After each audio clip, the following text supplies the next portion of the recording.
Alhamdulillahirabbil alamin wa bihi nasta'in wa ala umuri dunya waddin. Wassalatu wassalamu ala asrofil anbiya'i wal mursalin wa ala alihi wa sahbihi ajmain amma ba'du. Pertama-tama kita panjatkan puji syukur atas kehadiran Allah Subhanahu wa taala yang memberikan kita nikmat yang berkah sehingga kita dapat berkumpul di tempat yang diridhoinya. Jangan lupa salawat serta salam kita curahkan kepada junjungan besar kita yaitu Rasul Muhammad dan para sahabat dan keluarga.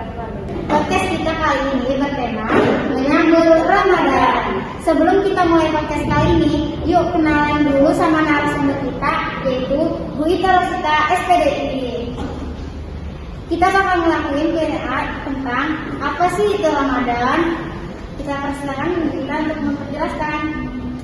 Ya, terima kasih Firda dan Asila yang sudah bersedia untuk menemani kita di sini ya. Oke, sebelumnya Assalamualaikum warahmatullahi wabarakatuh. Waalaikumsalam warahmatullahi wabarakatuh. Alhamdulillahirabbil alamin, alhamdulillahilladzi arsala rasulahu bil huda wa dinil haq liyudhhirahu 'ala dini kulli wa kafa billahi syahida. Asyhadu alla ilaha illallah wa asyhadu anna Muhammadan abduhu wa rasuluhu la nabiyya ba'dahu. Alhamdulillah, puji syukur kita pada Allah Subhanahu wa taala. Pada hari ini kita masih punya kesempatan untuk mendapatkan keuntungan yang sangat luar biasa ya, yakni kita akan bertemu dengan bulan Ramadan yang beberapa hari ini nanti kita akan bertemu dengannya ya, insya Allah ya. Berapa hari lagi ya Sila sama Mida? Berapa lagi? 4 hari lagi. Hari Sabtu kurang lebih ya, kita akan ketemu sama bulan Ramadan. Kita sudah mulai berpuasa dan di malamnya kita insya Allah akan melaksanakan tarawih begitu ya. Alhamdulillah kita masih diberikan umur panjang. Insya Allah kita siap untuk bertemu dengan bulan Ramadan. Nah, ngomong-ngomong tentang bulan Ramadan nih, ada amalan-amalan yang sangat luar biasa ketika dilaksanakan ataupun dilakukan di bulan Ramadan. Ada 5 amalan. Yang pertama itu sedekah. Jadi kalau misalkan sebelumnya kita sering bersedekah, tapi ketika Ramadan begitu ya, sedekah ini harus diperbanyak begitu ataupun dilebihkan begitu ya, nominalnya atau mungkin perbanyak sedekahnya seperti itu ya. Entah itu sedekah uang, harta ataupun yang lainnya seperti itu. Karena ketika kita bersedekah, insya Allah nilainya atau pahalanya akan dilipat gandakan di bulan Ramadan seperti itu. Kemudian amalan yang kedua yang harus kita kencengin juga nih di bulan Ramadan, yakni adalah ibadah sunnahnya ya. Ibadah sunnahnya entah itu tahajudnya, duhanya. Di hari-hari biasa atau di bulan-bulan biasa kita melakukan sunnahnya hanya duhanya misalkan 2 rakaat, tapi ketika di bulan Ramadan harus ditambah, misalkan jadi 4 rakaat bahkan sampai 8 rakaat gitu ya, seperti itu. Karena untuk mendapatkan pahalanya itu yang berlebih gitu, ataupun berlipat ganda gitu ya. Karena ketika amalan yang dilakukan di bulan Ramadan itu akan mendapat pelipat gandaannya menjadi 10 kebaikan, atau dalam artian menjadi 700 kali lipat pahalanya. Insya Allah luar biasa ya. Jadi kita harus benar-benar bersiap diri mental, fisik gitu kan untuk menyambut Ramadan. Dan yang lebih lagi adalah targetannya. Targetan ibadah kita harus dikencengin, harus ditambah seperti itu. Insya Allah kita akan mendapatkan keberkahan dan kemuliaan di bulan Ramadan. Kemudian yang ketiga, kita harus cari ampunan, mencari ampunan Allah seperti itu. Jadi jangan malu untuk meminta ampunan kepada Allah atas dosa-dosa kita selama 11 bulan yang dulu, yang belakang gitu ya. Jadi kita harus memohon ampun gitu kan di bulan Ramadan ini, karena insya Allah doa-doa kita, amalan-amalan kita itu akan dilipat gandakan kalau melakukan amalan. Kemudian ketika kita berdoa, insya Allah doanya akan dijawab gitu ya. Jadi jangan ragu, jangan takut minta sama Allah, minta ampunan yang paling utama. Kemudian yang keempat, perbanyak zikir dan doa ya. Perbanyak zikir. Mungkin kalau biasanya ada setiap harinya insya Allah ya, anak-anak Alija sedang senantiasa melaksanakan zikir pagi dan petang seperti itu ya, alhamdulillah.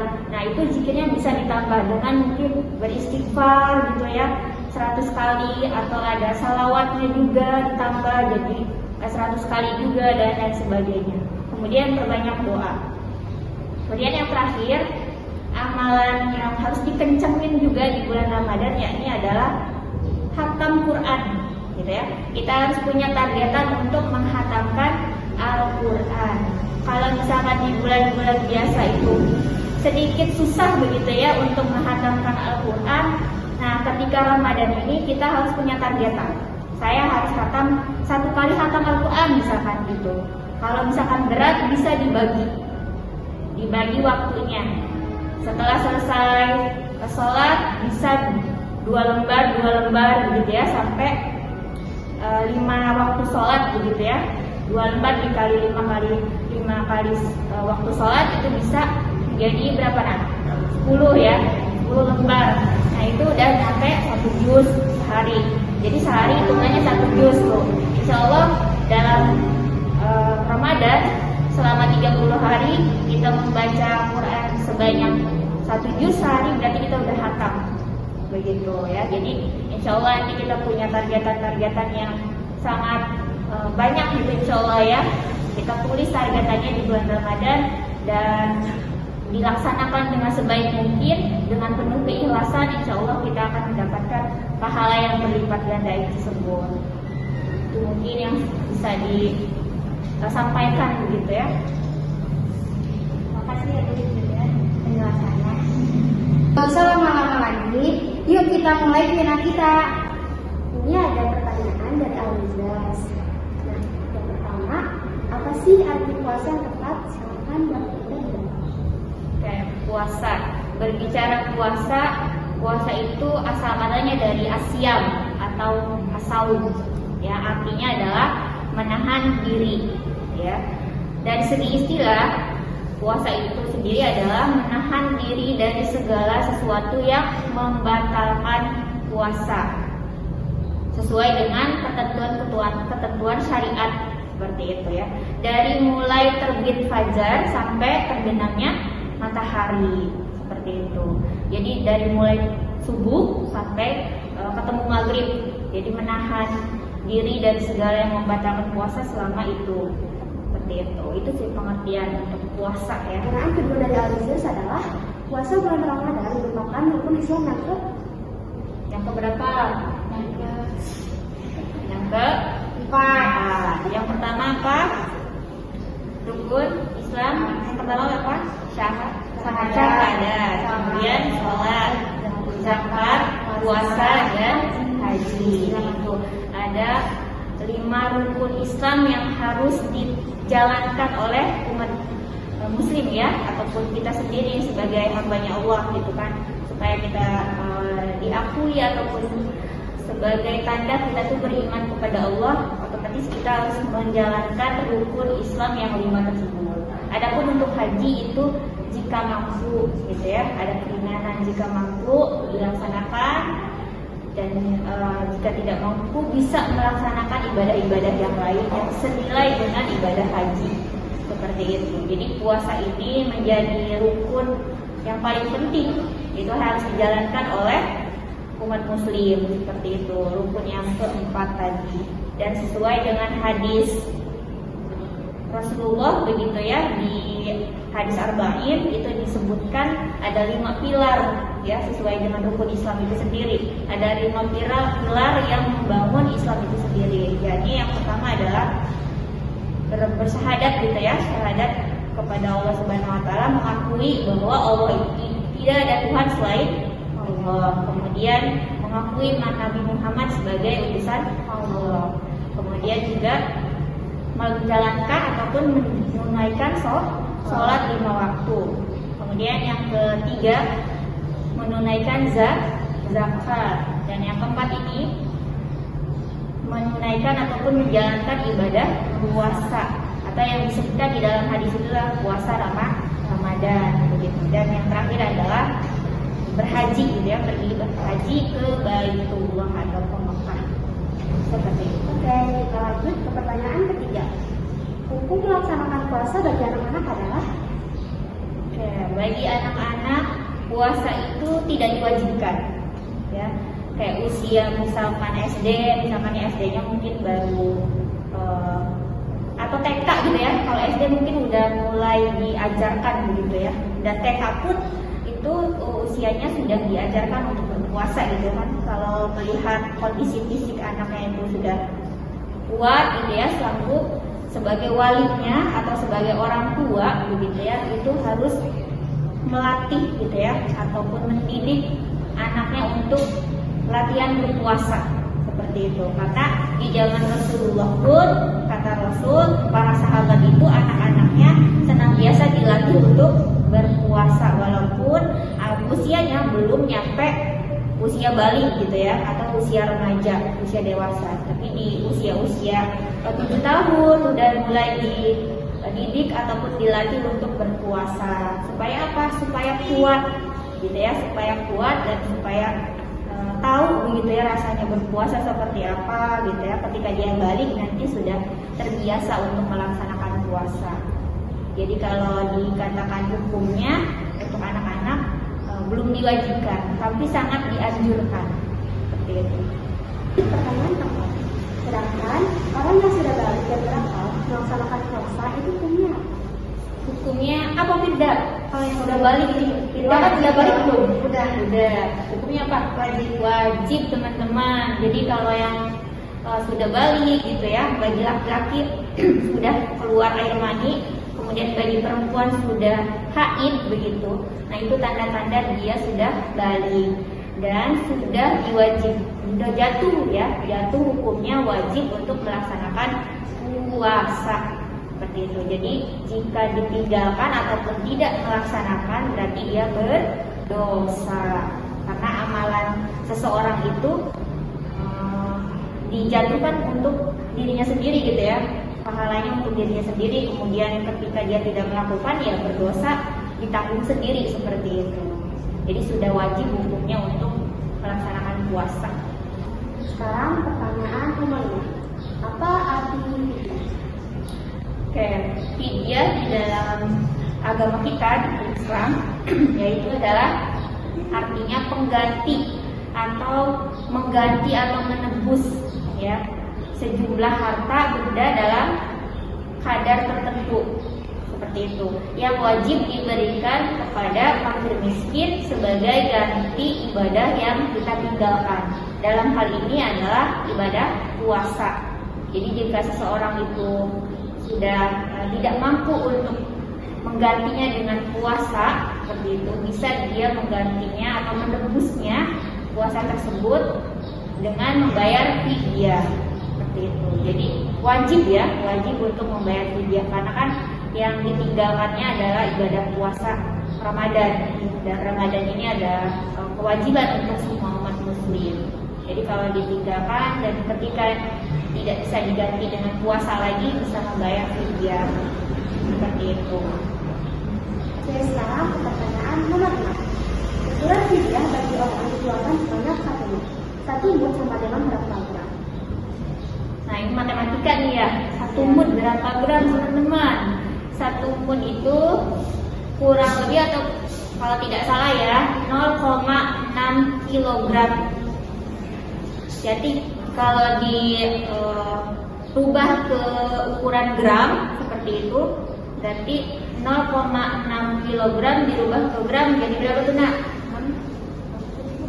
600 gram. Jadi 1 mud itu 600 gram. Jadi seseorang ketika ingin membayar fidyah, ketika yang ditinggalkannya itu misalkan 1 hari, berarti dia harus mengganti 1 mud gitu ya, membayar fidyahnya sebanyak 1 mud atau 600 gram. Atau bisa juga seseorang itu mengganti dengan nilai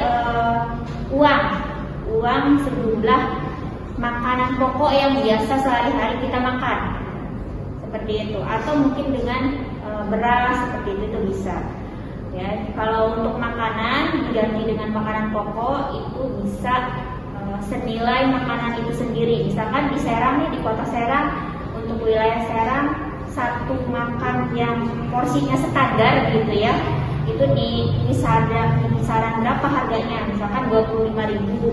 Nah, seseorang ini untuk membayar fidyah dengan ukuran makanan gitu ya, berarti dengan membayar uang 25.000 seperti itu ke fakir miskin. Jadi sesuai dengan jumlah puasa yang ditinggalkan, tinggal dikali saja gitu ya. Kalau misalkan tadi mau bayarnya pakai beras gitu ya, hitungannya maka dikali saja begitu. Tadi kan 1 mud 600 gram gitu ya. Kemudian kalau untuk membayarnya pakai uang, misalkan kisarannya senilai dengan makanan pokok yang biasa kita makan sehari-hari. Jadi 25.000 dikali berapa hari puasa yang ditinggalkan, seperti itu. Sekarang nomor 7. Malam diturunkannya Al-Quran pada bulan Ramadan dikenal dengan istilah nuzulul Quran. Nuzulul Quran ini artinya adalah malam di mana Al-Quran diturunkan. Masya Allah ya, ini peristiwa sejarah bagi umat Islam. Jadi di malam ini, di bulan Ramadan itu tepatnya, Al-Quran itu sendiri diturunkan. Kita tahu ya, Al-Quran itu menjadi kitab ataupun pedoman bagi umat muslim. Dan Masya Allahnya diturunkan di bulan Ramadan yang penuh berkah dan penuh kemuliaan. Masya Allah ya, ini sudah jadi takdir Allah dan rencana Allah seperti itu. Kemudian pada saat itu sebelum diturunkan begitu ya, ataupun diberikan kepada Rasulullah wahyu berupa kitab Al-Quran ini, Rasulullah bertemu dengan malaikat Jibril gitu ya, yang pada saat itu menyerupai sesosok pemuda yang sangat gagah begitu ya, menghampiri Rasulullah di Gua Hiro. Dan di situ menghampiri Rasulullah, menyampaikan gitu ya, ataupun malaikat Jibril ini menyampaikan kepada Rasulullah untuk membaca Iqra begitu ya. Makanya surat pertama yang disampaikan ataupun wahyu pertama yang disampaikan kepada Rasulullah yaitu surat Al-Alaq ayat 1 sampai 5. Jadi bacalah. Walaupun pada saat itu Rasulullah belum bisa membaca ya, statusnya masih ummi, jadi masih buta huruf, tapi dengan izin Allah begitu ya, 3 kali dipeluk sama malaikat Jibril, alhamdulillah Rasulullah bisa membaca ayat suci Al-Quran untuk pertama kalinya seperti itu. Dan setelah kejadian itu barulah Al-Quran ini diturunkan secara berangsur-angsur seperti itu selama kurang lebih 23 tahun seperti itu. Nomor 8. Apa sih arti dari mumayyiz atau tamyiz? Mumayyiz dalam Islam itu adalah usia sekitar 7 tahun untuk anak-anak ya, sekitar 7 tahun, dan dia sudah bisa membedakan mana yang baik dan mana yang buruk, dan juga sudah bisa berbuat sesuatu ataupun melakukan tindakan gitu ya, untuk dirinya sendiri ataupun membawa manfaat untuk orang lain seperti itu. Oke, sekarang pertanyaan kedua. Rukun puasa itu ada berapa sih? Ada berapa rukun puasa? Ada 2. Rukun puasa itu ada 2. Yang pertama adalah niat ya. Niatnya kalau bulan puasa gitu kan ya, Ramadan apalagi wajib untuk berniat nih gitu kan ya.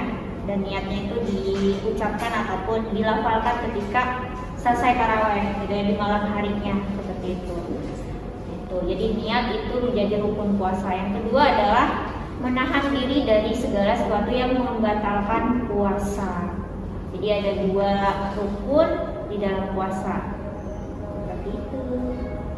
Alizar semuanya dimanapun berada, mari kita sambut bulan Ramadan ini dengan penuh sukacita, penuh dengan kebahagiaan, dan persiapkan fisik dan mental kita untuk menyambut Ramadan yang tinggal menghitung hari seperti itu ya. Kemudian juga kita harus berlomba-lomba dalam ibadah begitu ya, jangan sampai biasa-biasa aja gitu. Kita tingkatkan ibadahnya di bulan Ramadan, insya Allah kita akan menggapai ataupun mendapatkan pahala yang berlipat ganda insya Allah. Semangat ya. Oh, jadi gitu Bu pernak-pernik di bulan suci Ramadan. Yang dari kita, maka Aliza harus mengulangi ibadah puasanya. Sampai jumpa di podcast kita selanjutnya. Bye bye. Assalamualaikum warahmatullahi wabarakatuh.